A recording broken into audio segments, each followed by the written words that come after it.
This one came via Facebook, and it says a few hours ago that they had been discussing about various diseases, and the question was posed by one individual that are these diseases of God, and how does one respond to that? So this is something that's very relevant to today and the various things that we hear in the news and diseases. We're all talking about it. We're all talking about this, and some people may say, "Hey, this is from God." How does the Bible address that? It's interesting. I think there are two aspects of this, and one is the, shall I call it, the facts. And so what is the fact? In John chapter 8, verse 44, Jesus himself outlines who the author of death is. John 8:44, speaking of the devil, he says, "You are of your father the devil," and then he articulates who the devil is. He was a murderer from the beginning and does not stand in the truth because there is no truth in him.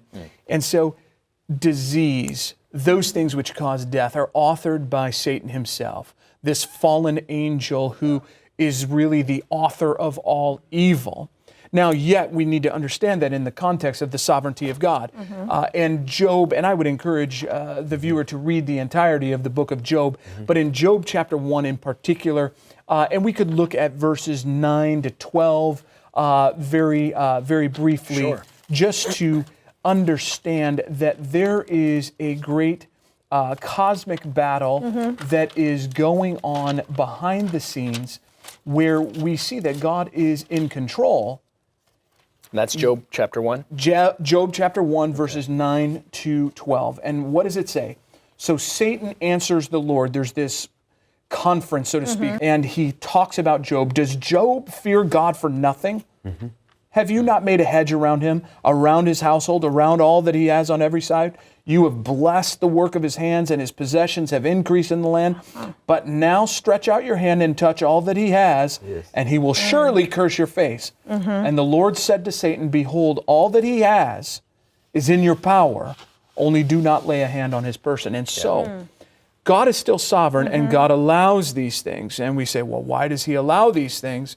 Because we need to understand how evil really is. And so God has not authored disease, but certainly he has allowed that to happen. Okay, that's a good point, Dr. Brown. Excellent point. Well, he's a healer, and he's a lover too. And 3 John and verse 2, the Bible speaks about God's desire for us. And he says there in 3 John and verse 2 there, just before Jude, he says, "Beloved, I pray that you may prosper in all things and be in health." Yes. And I think God's heart weeps at the disease that is in the world, because his goal, his passion, his desire is just that we all would be in health.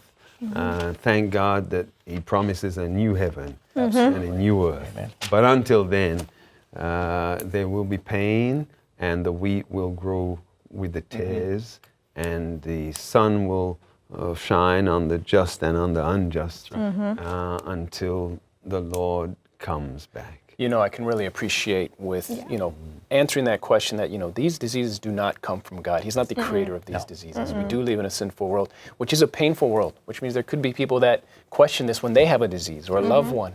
But we do know that God, I like how you put it, he's a lover of health, and he wants us to be healthy, but we do live in this sinful world. And we have that promise of a new world.